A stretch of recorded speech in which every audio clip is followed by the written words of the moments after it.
What's going on, guys? My name is Wade with TechDaily, and in this video, we're going to be comparing every single Samsung A series phone from 2024. Now, I first want to make sure we all understand what phones we're talking about here. These are the A series phones that end in 5, 25, 35, 15, 05, and they all were basically released for 2024. Yeah, I wish the last digit of the year actually matched the model number, but that would just make too much sense. This isn't a comparison of every A series phone ever made or of older A series phones. So if you're already typing out a comment asking about the A03 or the A52s or the A80, stop it. And if you're watching this in the future where the A27 exists or the A56 just came out or whatever Samsung releases, well, again, those phones aren't in this lineup, but I'm sure I'll make another video with those. If you're totally unfamiliar with the A series, here's a super quick overview. These are Samsung's budget and mid-tier smartphones, lesser than the S series in their specs and features, but a lot more affordable, and you pretty much have an option at every price point. Generally speaking, as you go up in number, you go up in features and up in price, but there are of course some exceptions, and not every one of these is available in every part of the world, unfortunately. So if you walk into your local Verizon store in the US or Vodafone store in the UK, you might only see a couple of these offered. But if you really want one in particular, you can buy them from third-party retailers on Amazon, eBay, Wireless Place, or other electronic stores or dealers. There are, coincidentally, 5 model numbers within this A-5 series lineup. The A05, the A15, the A25, A35, and the A55. But there's also additional phones within the same model number. There's an A05s, and there's a 5G version and a non-5G version of the A15. So altogether, there's 7 total phones we're going to be comparing here, which sounds like a lot. But actually, this is the simplest and most streamlined A-series lineup Samsung has offered in probably the last 3 or 4 years. I mean, there used to be E variants and multiple 4G and 5G models with all different specs, and it was very confusing. But these phones, honestly, are pretty straightforward to understand. Now, to make sure this video isn't like 3 hours long, I'm going to do more of a broad overview and touch on mainly the most important things with each phone here. I'll do plenty of side-by-side comparisons, of course, with different things, but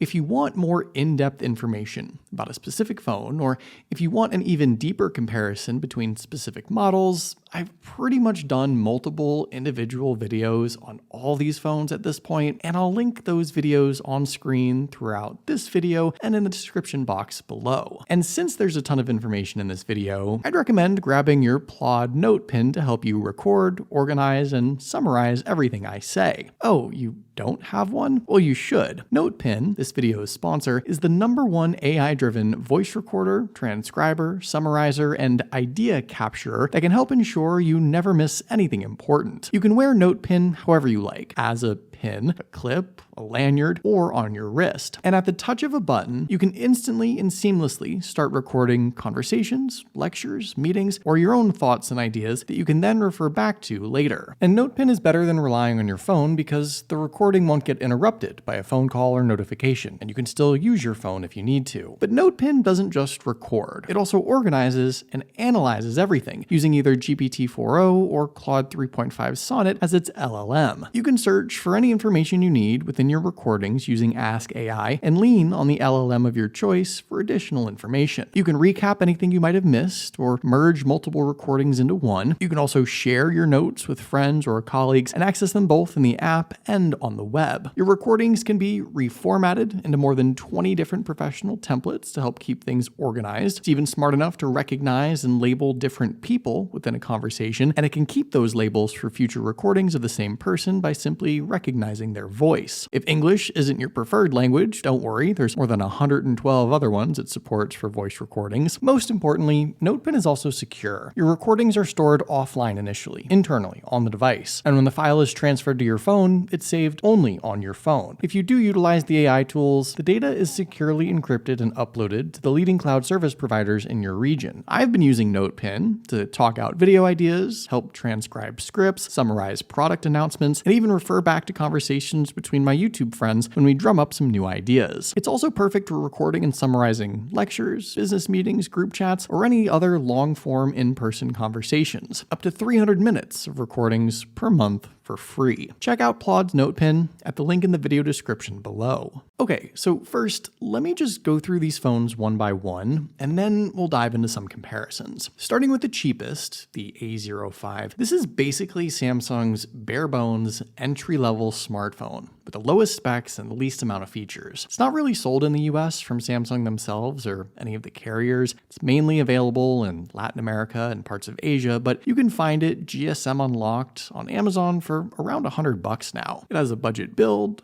older design, one less camera lens than all the rest of these phones, but if you just need a smartphone and you prefer Samsung specifically, it'll still give you the One UI software and Samsung ecosystem for a crazy good price. And honestly, compared to previous entry-level A-series phones, this one isn't nearly as bad as they used to be. The A05s, even though it's the same number, actually is a decent step up from the regular A05. They were released at around the same time, weirdly enough, so the A05s isn't the direct successor to the A05. It's not like the newer, refreshed version. It's just a different phone of the same tier. It's also not really sold in the US, but it's widely available almost everywhere else, and it's about a $120 phone right now. The A05s, in my opinion, probably should have just been the sole entry-level Samsung smartphone for this year. It's more in line with the rest of the smartphones. It has better baseline specs. And because this exists for not much more money, I probably wouldn't even consider the regular A05 personally. The A15 is technically the second step up in the lineup, and I feel like this is the phone a lot of people are familiar with. Now, there's two versions of the A15, a 4G only model and a 5G supported model. But unlike in years past, where the 4G and 5G models had random differences with their screens, cameras, or other features, these two phones are absolutely identical, except for their network support and their processor. That's it. Otherwise, they are exactly the same from top to bottom. The reason there's even a 4G model and a 5G model to begin with is that this tier of A-series is so incredibly popular, both in the US and around the world. For the US and Europe, in regions where 5G is being heavily pushed, well, that's where the A15 5G is going to be sold. And for regions where 5G isn't as widely available, that's where the 4G LTE model is sold. This allows Samsung to keep this phone well under $200 everywhere, and it keeps people buying this tier of A-series, which year after year is literally the best-selling smartphone worldwide. Next up is the A25, and for consistency's sake, the final three phones in this lineup, including this one, are all 5G phones, but I don't want to have to keep saying that, so just remember it from now on. The A25 is right smack dab in the middle of this lineup, and it sort of bridges the gap between the budget offerings and the mid-tier phones. This isn't a phone a lot of people know about, unfortunately, even though it is pretty widely available from Samsung themselves, even here in the US. I think it's mainly because it's not that cheap, it's not that much better than the A15 by comparison, but it lacks a lot more features and specs compared to the A35 and the A55 this year. So I think this phone, unfortunately, just isn't worth buying, but when we do some comparisons in a second, you can maybe let me know how you feel about that. Crossing into the upper echelon of these A-series phones, the A35 is what I consider to be a mid-tier device overall. And for US customers specifically, this is actually the top-end A-series phone in this lineup. The A35 actually has a lot of great flagship-like features, a more modern design, premium build, solid specs. You pay for all that for sure. Samsung wants you to spend between $300 and $400 for this phone. But but that's less than half the price of an S series phone still, even though this phone is, in my opinion, like 90% as good. And this phone is sold literally everywhere, and every carrier and third-party retailer is offering some deal or discount, so you can probably snag it at an even cheaper price if you shop around. The highest end A series phone in this lineup, at least, is the A55. Now, unfortunately, Samsung deliberately did not release this phone in the US this year because they didn't want it to overlap with their FEs. And spec for spec, it darn near does. This is as close of a flagship phone you can get, while still staying under $500, and actually under $400 now that this phone has been out for a while. Stacked up against the flagship S24, I doubt you could tell a difference between the two, honestly. And I can totally see why Samsung didn't want to sell this phone in certain parts of the world. This phone truly gives you no good reason to spend any more money on any higher tier Samsung flagship device. So here's all 7 phones all together lined up side by side. And the first thing I'll say is that generally speaking, these phones are all about the same size with about the same design and form factor. The screen sizes range from 6.5 inches to 6.7 inches, so technically there's a marginal difference between some of them. The A05, for example, at 6.7 inches is technically bigger than the A55 at 6.6 inches, but you're not getting any more or any less screen on any of these phones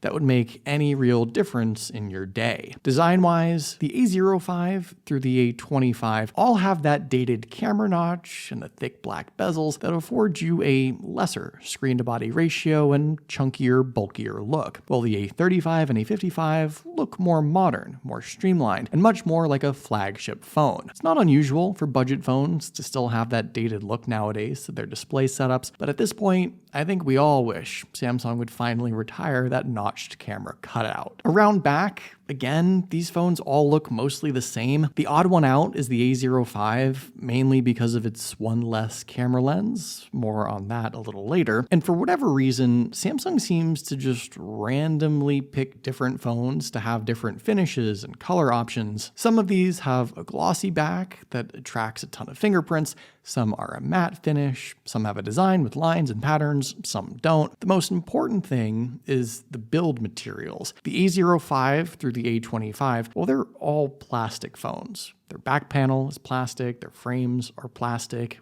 they're budget builds. And I think you can actually feel that in the hand. The A35 and A55, however, well, they have glass backs. The A55 even gets the Gorilla Glass Victus Plus material. And on top of that, the A55 also has an all-aluminum frame and housing. The A35 actually still has a plastic frame, even though it looks closer to metal. But if having that heavier, more premium build with the better materials is important to you, well, these two phones are the way to go. All the others will absolutely still feel and look like budget phones to some extent, though arguably all these A-series phones mimic the flagship S-series design in some ways, so they don't look nearly as budget or as cheap as they once did. All 7 of these phones charge via USB-C, no surprises there, but the A05 through the A25 have something at the bottom that the 2 top-end phones don't. A headphone jack. So while going for the higher end phones affords you a lot of good stuff, you do lose the headphone jack, which I know some people still miss. Also, the bottom speakers on these phones differ a little. The A05s have a speaker grill, the rest of the phones have a speaker slit or single cutout. That doesn't make much of a difference. The real difference is that the A25, A35, and A55 have a dual stereo speaker setup with a secondary loudspeaker in the earpiece, while the A05 through the A15, well, those 4 all have single speakers at the bottom. One other physical difference, the regular A05, oddly enough, has no fingerprint sensor. The side-mounted power button is just a power button. It does have face unlock, but this is an odd omission from even the cheapest phone in the lineup. The A05S up through the A25, these phones all have side-mounted physical fingerprint power button combos that I think we're all pretty familiar with. The A35 and A55, though, they get the more premium in-display fingerprint sensors. These aren't the flagship ultrasonic sensors still, but they're pretty good nonetheless. It's supposed to be, like I said, a more premium flagship-like feature for these mid-tier phones, but maybe some people prefer the power button combo. to each their own. Now, the single biggest benefit of getting any A-series phone in this lineup nowadays is that they all still have micro SD card support. And that's awesome. That's something that's long been removed from the S series and other flagship phones. So if you like that flexibility with your storage, take your pick and bring your SD card. You have that option with any one of these. It's particularly useful for two phones, I think. The regular A05 and the A05s, I'll call those the same phone, those start at just 64 gigabytes of onboard storage. So yeah, you're gonna want a micro SD card for sure. For the top end phones, like the A55, rather than spending another $100 or more speccing that one higher, you can get twice the storage for like 20 or 30 bucks with a micro SD card. You can literally have like 1 terabyte of total storage for hundreds of dollars less than a 512 gigabyte flagship S series, which is pretty cool. When it comes to the screen specs and the overall viewing experience with each phone, this is where things really start to matter. I always summarize screen specs with 3 points of measurement: the display type, usually LCD or OLED, the screen resolution, 720p or 1080p, and the refresh rate, 90 Hz, 120 Hz, 60 Hz. As you go up the lineup, you generally gain one additional screen spec. So the A05s has a 1080 resolution screen, the A15's a 4G and AMOLED panel, the A25 has a 120 Hz refresh rate, and the A35 and A55, well, actually, they don't have any better of a screen than the A25, oddly enough. And it's because if Samsung added any more things, these screens would be better than their S series. Seriously. Now, the way I rank the different screen spec measurements is as follows. Going from LCD to OLED or AMOLED is the number one priority. It's tough to see on camera, but in person, comparing the A05, for example, with an LCD screen, to the A55 with its Super AMOLED screen, the colors, for one, look entirely different. The A55 is going to be bolder, brighter, and show more colors with higher accuracy and more vibrancy than the older LCD display. And it's going to be brighter with less glare at max brightness. I think this is the most obvious difference that you can see with the naked eye and that most people will value. Of second importance is screen resolution. The A05 has a 720p screen. All the rest of these phones have a 1080p screen. At this size, that's a big difference. And whether you look really, really closely at your phone or not, I think the low-res screen on the A05 is a decent negative. Last in the hierarchy, in my opinion, is the refresh rate. Going from 90 Hz on the A05s and A15 to 120 Hz on the A25 and up, I just don't think most people will care or even notice. That's not to say that the higher tier phones don't feel faster and smoother and visually look a little better. It's just that it's probably the thing that the fewest number of people will outright be able to see or otherwise value. For me personally, the A15's 1080p AMOLED screen with a 90 Hz refresh rate is like the bare minimum if you truly value the viewing experience. Jumping to the A25 gets you a higher brightness with a higher refresh rate, but those top three phones are all basically the same, which is sort of surprising, but there's not much more Samsung can add or change with the screens right now without basically bringing their S series screens to these A series. As far as specs and speed, performance-wise, again, fortunately, this is relatively straightforward. As you go up the lineup, you can expect more RAM, a better processor, additional software features, and a longer guarantee with Android and One UI updates. The entry-level A05 definitely has entry-level specs. A lowly MediaTek Helio G85 processor paired to 4 gigabytes of RAM. But like I mentioned earlier in this video, honestly, the phone doesn't perform nearly as bad as previous entry-level A series. The A05s has the unexpected accolade of being the only phone in this lineup with a Qualcomm processor, the Snapdragon 680 4G, but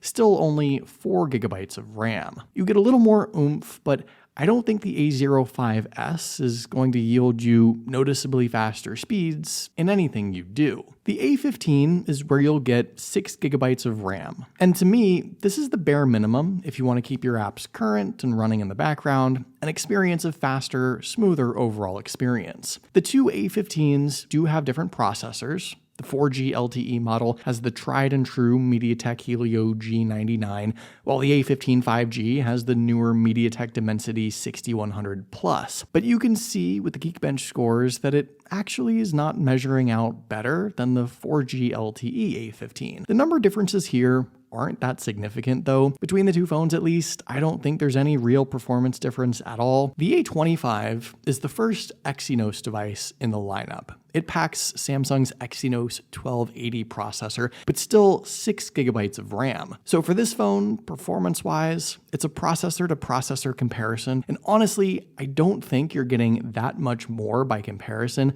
over either of the A15s. Now you can debate me on this if you want, but it isn't until the A35 that performance really comes into play. Both the A35 and the top-tier A55 have 8 gigabytes of RAM, and they each have newer, higher-tier Exynos processors, the 1380 in the A35 and the 1480 in the A55. Now, I know the Exynos brand isn't everyone's favorite when it comes to processors, but look, with these A-series phones, you really don't have much of a choice. And I think for most people who still value performance, either one of these upper tier A-series phones is still a great value for the money. Now, unfortunately, it's really difficult for me to do a 7-way speed test side by side and actually do it accurately. So you just have to watch as I fumble through each of these phones and judge the performance yourself. But here's how I categorize it. If performance is important to you, don't bother with the A05s. They aren't bad phones by any means, but they're good only for the basic stuff. Basically, just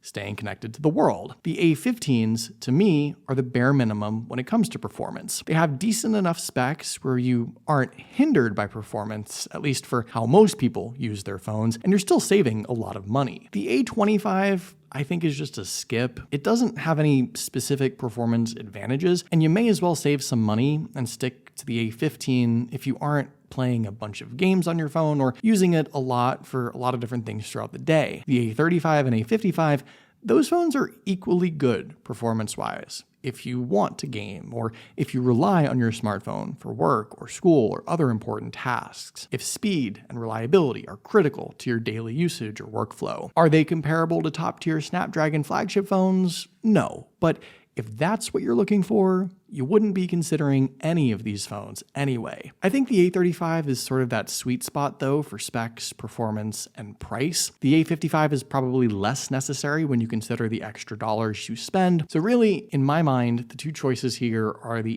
A15 or the A35. If you do or don't care as much about specs and performance, those are the two you should pick between. There are two more random things to consider though. Samsung is guaranteeing 4 years of Android updates and 5 total years of security updates for the A15 up through the A55. The A05s get 2 years of Android updates and 4 total years of security patches. So those two phones really have very little long-term value if you care about that stuff. But the A15, getting those additional years of software updates, to me makes that phone even more worth it for what little money you spend if you keep it for a few years. Something you might be surprised to find out about all 7 of these phones, or maybe not if you know Samsung, is that they each have the same size 5,000 milliamp hour battery inside. On top of that, they all support the same 25-watt wired charging speeds with the correct fast charger, and none of them offer wireless charging or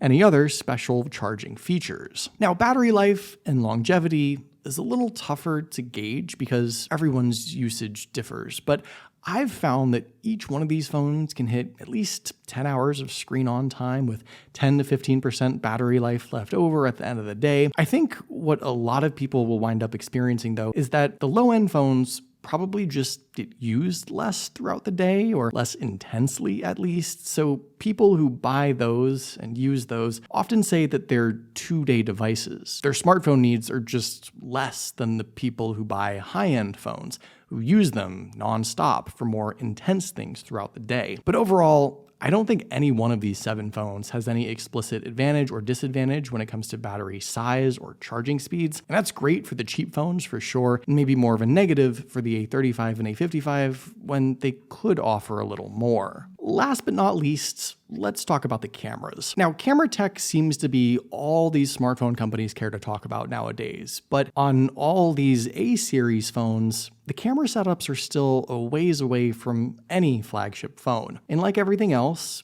as you go up the lineup, you do get better cameras, more features, a nicer looking image, but the difference is probably not as drastic as you might think. First and foremost, let's talk about that oddball A05 again. This poor phone has 2 lenses around back, while the rest of the phones have 3. It has a 50 megapixel main lens and a 2 megapixel depth sensor, and that's it. Now, arguably, the A05S isn't much better. It only adds a 2 megapixel macro as its third lens, which is used for capturing super close-up pictures of things. Arguably, not all that useful. So I guess if pictures and videos are most important to you, avoid either of those phones because by today's standards, they don't have very competitive camera setups at all. The A15s have the bare minimum trifecta of camera lenses in my opinion, a 50 megapixel main, a 5 megapixel ultra wide, and a 2 megapixel macro. And this 3 lens setup continues with the rest of the lineup in nearly the same fashion, albeit with slightly different megapixel counts and sensor sizes. The A25 gets an upgraded 8 megapixel ultra wide, while the other 2 remain the same. The A35 gets an upgraded macro lens, and the A55 gets an even further upgraded 12 megapixel ultra wide lens. But to be completely honest, the shooting modes and overall capabilities of the A15 through to the A55 aren't that different when you start digging around. And with a sample shot here, just to compare, the difference from phone to phone really isn't groundbreaking. At a glance, the A25 on up take a pretty decent picture, and the A05s and A15s are arguably more budgety looking. You get more detail with each incremental jump up in the lineup. Like yeah, if you compare the A05 to the A55, you're really gonna see a big difference, particularly with the detail. But I don't know that going up or down 1 pip in either direction yields you a ton by comparison. And it's the same with the selfie lenses, but probably to an even greater extent. The regular A05 has an 8 megapixel selfie shooter, and all these other phones up to the A35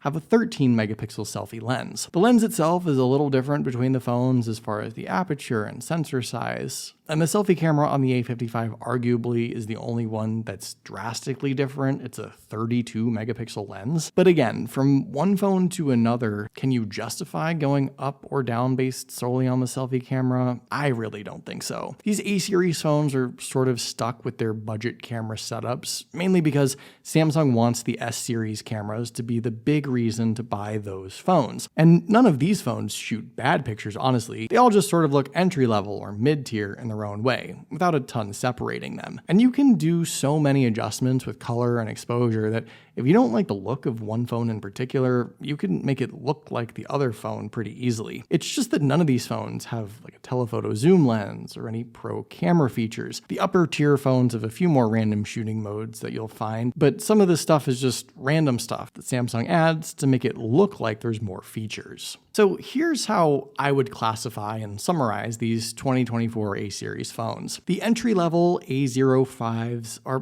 probably a no-buy for me. There isn't anything wrong with them, and for $100-ish, if you want a simple Samsung phone to stay connected to the world, they're totally fine. They'll work. But the A15 to me is the best entry-level Samsung phone for both the money you pay and the specs you wind up getting. The A25, well, just doesn't have anything specific that makes it a good or bad device, honestly. It's better in some areas, but not by enough to spend an extra $50 or $100 on it over the A15. And if you're gonna spend that extra money, getting the A35 affords you a lot more when it comes to the overall build and design and the viewing experience, the specs, and maybe even the camera too. The A55, well, it's no doubt a great value, especially when you consider it's very close to today's S-series phones, but I think you can save some money and get the A35 instead and not miss out on much. Out of the 7 A-series phones in this A-5 lineup for 2024, I'm picking either the A15 if I want a budget phone or the A35 if I want a mid-tier phone with still some decent specs. That's the conclusion I've drawn from this comparison, but what do you guys think about all these phones?